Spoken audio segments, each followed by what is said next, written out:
Hi, this is Sammie Smiles, and I'm your host, Sammie Vance. This podcast is sure to leave you inspired and with a smile. Now let's get right into it.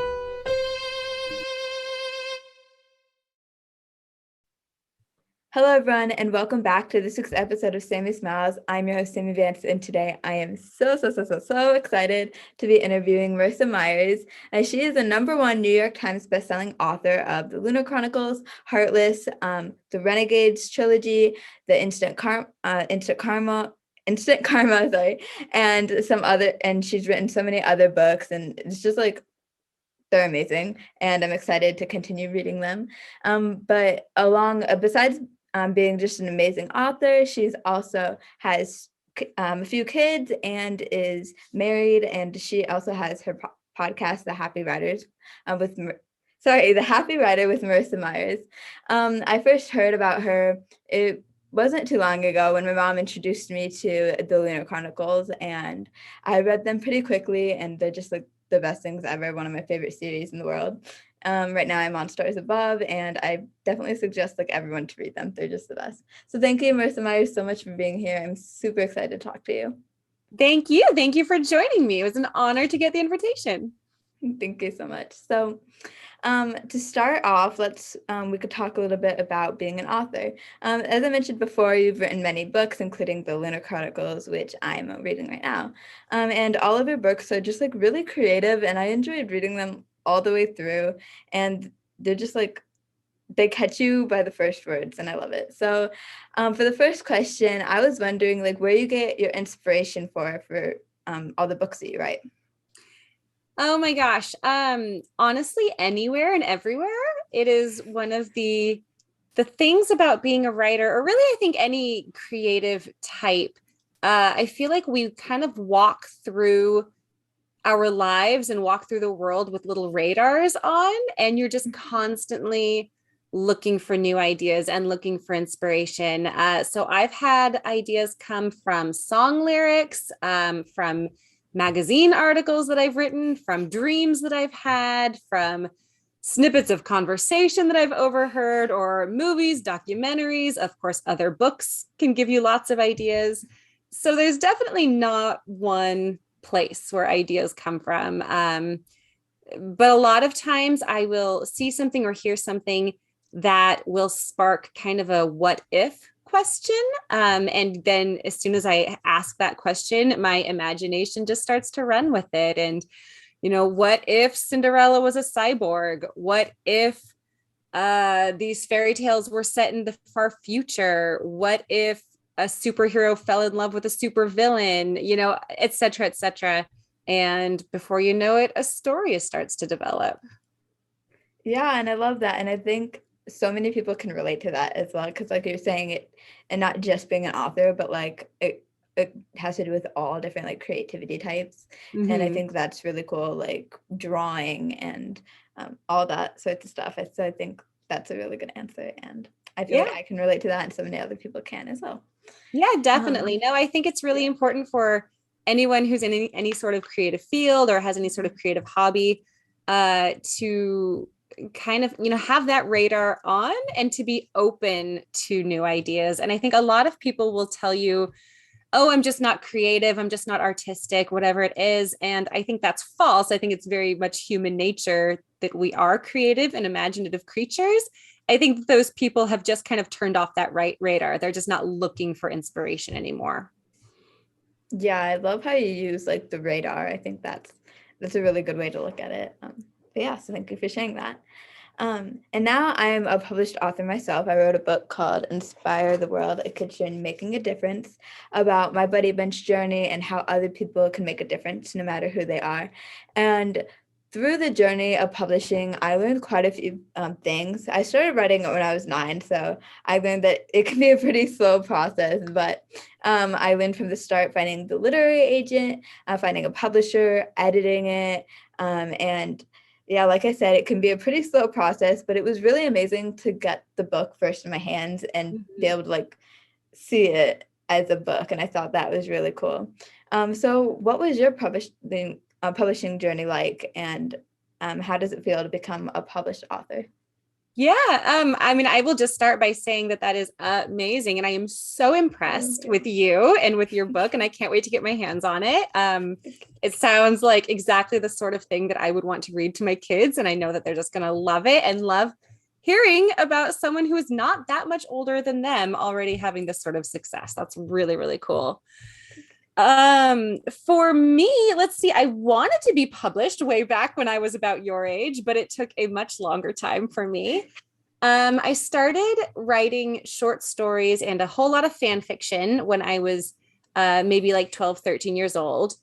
And then as I got a little bit older, I started attempting to write my first novels. But it took me close to 10 years to finally finish my first novel.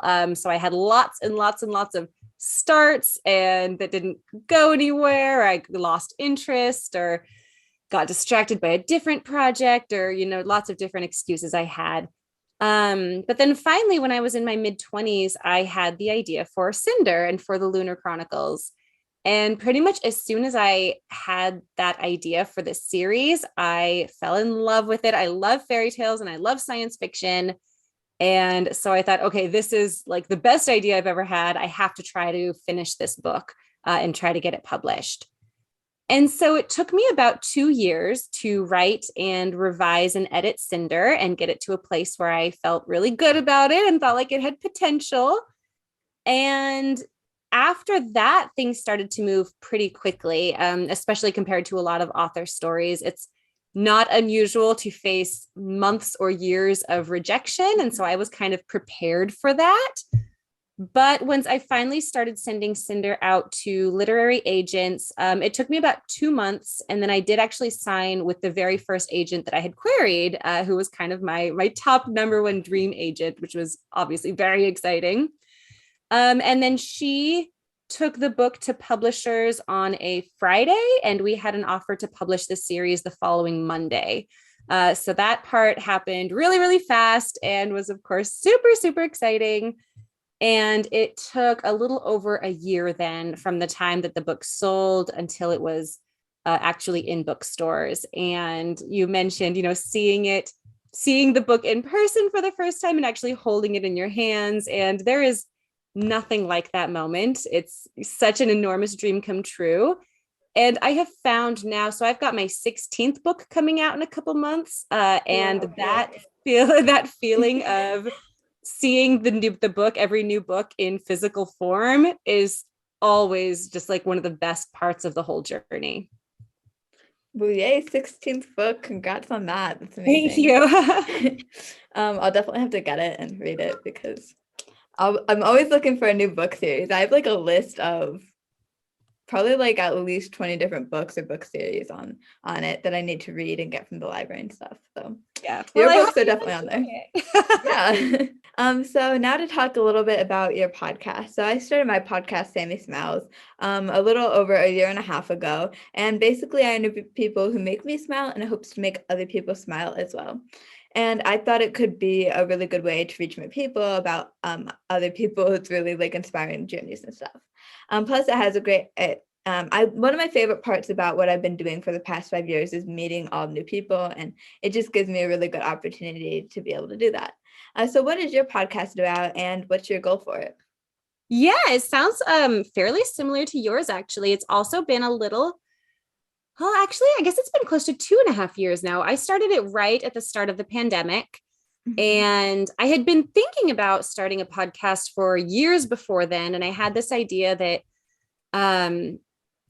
so when authors, a lot of times you get together like at book festivals or conferences, and there's always like a green room, or maybe they have like an author party after the event. And so authors will just sit around and chat, and you talk about writing and you talk about books and what do you have coming out and how are things going. And then you ask each other questions like, what's your publisher doing for publicity, or what are you doing with social media, blah, blah, blah.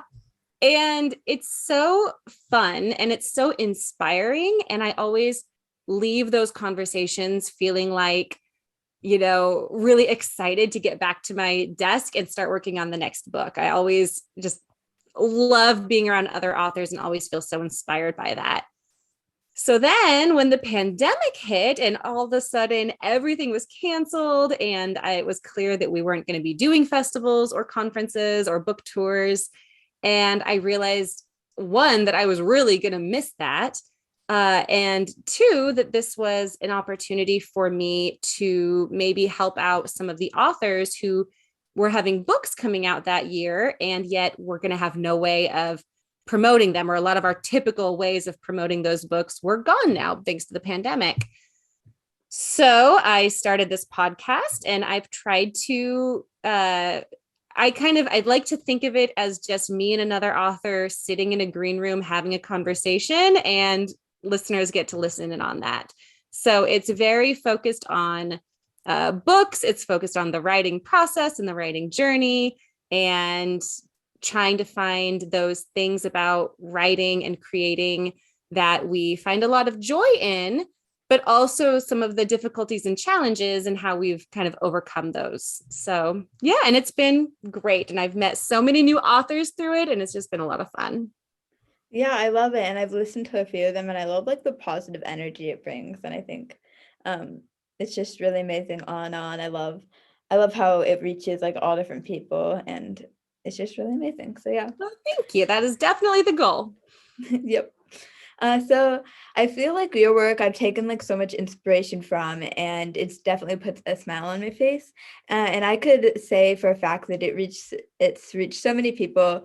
You wrote a book called Heartless, which I still need to read, and it is about Wonderland and the Queen of Hearts and such. So recently, a group of high schoolers created a full musical out of that, and I think that is just so cool because I love books, I love musicals, and I love seeing people being inspired and taking action to that. So what is it like for you to see people take inspiration from your work and create, and even like being more specific, like creating a musical out of one of your books? Yeah, no, truly, it has been one of the greatest highlights of my career, seeing this musical actually come to life and come to fruition. I mean, there's always been kind of fan created works since even my first novel came out. There's been fan art, cosplay. People have written songs inspired by the books, done like YouTube movie cartoons inspired by the books. Like there's just been a lot of content, and that's always been amazing. And I just love seeing what people come up with. And it's just a huge honor to know that I have created something that then has inspired someone else to create something. And myself, coming from a background of fan fiction, like I know how much love goes into these projects. So super, super cool. But I definitely think that the Heartless musical tops all of it. It is, yeah, gosh, it was just so spectacular. I was contacted by these three teenagers. I think they were in ninth grade at the time. And they had this idea that they wanted to write a musical based on my book, Heartless. And at the time, you know, you don't really think it will happen. You're just like, that's awesome. Cool. Mm-hmm. I gift you my permission, go forth. If it happens, then let me know. And then I didn't hear anything for a year or two and just had kind of forgotten about it. And then I got another email that said, okay, we've written it and now we are going to try to perform it. And they held auditions. They did all of the costumes, all of the scenery, all of the lighting, the tech. I mean, everything involved with this production was made and created and done by teenagers. And I got to fly into Salt Lake City and go to the performance. And it was just absolutely incredible. And they were so talented, and I love it so much. And I know that they are planning / hoping to continue to workshop it and hopefully perform it maybe in other parts of the country someday. And I just have all of my hopes and send them all of my good wishes because I just think it's incredible. Literal chills. That is just like so amazing. And it was so amazing. Yeah. Yeah, that would just like, I can only imagine how amazing that would be. Like that is just so cool, and I hope to maybe someday be able to see Heartless live. I hope that you do too. I hope everyone gets an opportunity. It was really, really special. Yeah, I love that. So for the next set of questions, I feel like for the most part, when it comes to movie adaptations from books, so this is just kind of like an add-on question. Books are usually better. I think every movie adaptation from books, they're like better. The books usually contain like so much more content than the movie can include, and sometimes I picture things differently in my imagination than like what they are on screen. And when I'm watching like movies with my moms that come from books, she gets so annoyed because I just talk over the movie and I'm just saying all the things that are wrong with it, and the like, because the books are this way. So she gets so annoyed and then ends up just leaving me to watching it. But one series that I thought was probably one of the closest that was The Hunger Games, which I still think the books are like 100 times better, but the movies were the closest that I've like seen. I'm making no sense. So what book turned into movie is your favorite, would you say? And do you usually watch the movie first or read the book? Oh gosh. It completely depends. You know, I've done both. I feel like if you read the book and then see the movie, you are likely to be disappointed in some ways. I think it's impossible not to, because you do, I mean, exactly like you're talking about, you see things a certain way and your imagination, you know, has already told you this story. And then now you're watching someone else's interpretation, which may or may not match your own. That's it. I mean, I tend to be a fairly forgiving movie watcher. I do recognize that it is a totally different form of storytelling. And there are things that we love about a book, but just maybe wouldn't work on the screen. And so I make an effort if I'm watching an adaptation to just kind of accept it for what it is and to not like constantly be comparing it to the book, because I need to be more like that. Yeah, there's just no pleasing us. Yeah. But you asked what is my favorite. I think one of my favorite adaptations, and one that I personally enjoyed the movie more than the book, which is unusual, is The Devil Wears Prada. And I don't know if you've seen, or it's maybe a little old for you, but I really liked, they changed some things about the ending and I enjoyed the ending of the movie more, but then I also just thought that the acting in it was fantastic. And it was really fun to see all the fashion too. Amazing. I love that. So I feel like there's so much to cover and so many like cool things that you've done. So before we get on to the rapid fire round, is there anything else that you wanted to add or to say? Oh gosh. Well, if you don't mind, I'd love to plug my new book that's coming out in November. Yes. Yeah. So it is called Cursed. And it is the sequel to Gilded, which came out last year, which is a retelling of the fairy tale Rumpelstiltskin. And it's about a girl who has been cursed by the god of lies, and she gets captured and carried away to a haunted castle, and ordered to spin straw into gold one night. And she can't do it. She's not capable. However, there is a handsome and mischievous poltergeist who lives in the castle who offers to help her, but for a price. So that is Gilded, and then Cursed is the sequel and finale to the story, and I'm really excited about it. Yay. Yeah, I need to read Gilded. I've like read into it and like read all about it, and I really need to read it. But yeah, anything else? No, I don't think all so. Right. So if you're ready for the rapid fire round, then I am. Sure, let's do it. All right. So for the first one, if you could be any character in any of your books, who would it be and why? I would be Amelie, who is a minor character that you meet in Scarlet. And then she shows up a couple more times throughout the Lunar Chronicles. And I would choose her because she is one of the few characters in which nothing bad happens to her. She's never threatened. Her life is never in danger. I'm not doing terrible things to her. As a writer, is often our job to do terrible things to our characters.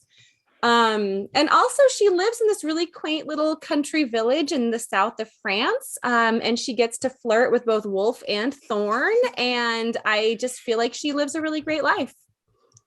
Yeah.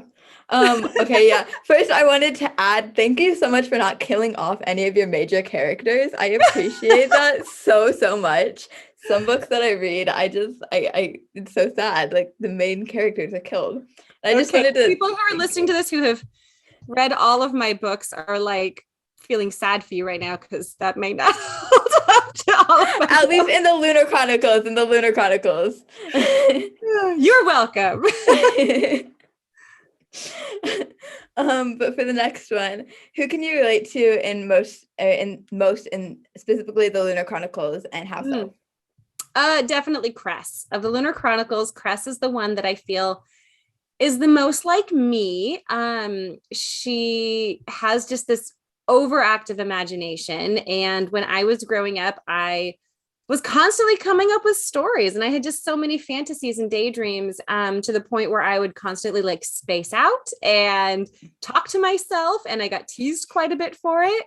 But I loved writing Cress, who also has this really big imagination, but she is able to kind of turn it into one of her greatest strengths. I love that. And I love Cress so much. She's on the top of my favorite characters. I have like a whole list of my favorite characters from the photos. But that's like there's stories behind each and every one of those. So I won't go into that now. So what is your favorite book or first one that comes to mind? Pride and Prejudice by Jane Austen. Nice. If you could have lunch with anyone in the world, who would it be?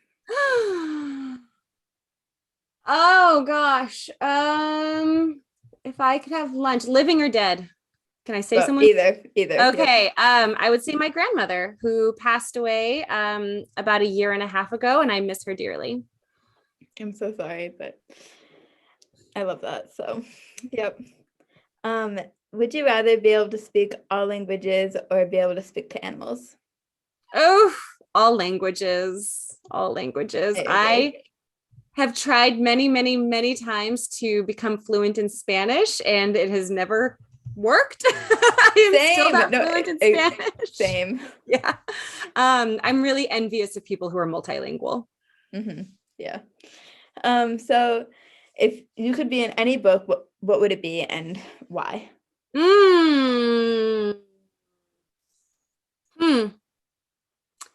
If I could be in any book, I don't know. Maybe Howl's Moving Castle. And why? Because it would just be a really fun world to explore. Of course, that could be said of a million different books, but that's the first one that came to mind. So we'll go with that. Yeah, very nice. Would you rather have a giraffe neck or elephant trunk? Would I rather have a giraffe neck or an elephant trunk? Mm-hmm. Oh, yeah, giraffe neck. At least I could see things far away. I would say so that I could be taller than my younger brother. That's okay. That's why I would say giraffe neck. Yeah. Do you prefer sand or snow? Snow. I will say I don't particularly like being in sand or snow, but I love being inside watching the snow. Yeah, I agree. Fiction or nonfiction? Fiction. I enjoy both. I do read and love both, but like if I had to choose one for the rest of my life, definitely fiction. Mm-hmm. And a question from my cousin Kayla, who is, I'm pretty sure she's reading Winter right now. What was your favorite book to write? I had the most fun writing Instant Karma, which is the only to date contemporary book that I've written. It's not fantasy or sci-fi. And I wrote that book right after I'd finished the Renegades trilogy. And the Renegades trilogy was like a really, really intense 3 years of my life. Always under really tight deadlines. And the books themselves were really complex and really big world building and stakes and revolution. And like lots of people die and there's constant like fight battle scenes. And then, so I came away from that just really kind of emotionally drained and thought, I just want to write something that's cheerful and sweet and takes place in a really cute little seaside town. And I wrote Instant Karma, and it was exactly the book that I needed at that time. I love that so much. So where can people find you on social media to follow your amazing journey? Thank you. For the most part, I would recommend people find me on Instagram at Marissa Meyers Author. Okay, so make sure to follow Marissa Meyers and her amazing journey. And for the last question that I ask all my guests, what is something that makes you smile? Oh gosh, my kids. That's such a cliche. I know Yeah. everybody probably says that. But they're the greatest. And I feel so lucky that our lifestyle, me working from home, I just get to spend so much time with them, and we do a lot of travel, and we're continuing to homeschool, even though the pandemic is over right now. And so just to watch them learn and grow and turning into such amazing little humans, I just feel like that's the most incredible thing. I love that so much. So thank you so much for being on my podcast. This was so amazing. I'm a huge fan of yours, and I'm just so happy that I got to meet you and talk to you and learn about your amazing journey. So thank you so much. Thank you so much. Well, everyone, thank you for listening to this podcast. I hope you have a great day. And remember that you don't just have to be an adult to make a difference. You could be a kid too. Have a great day. Bye.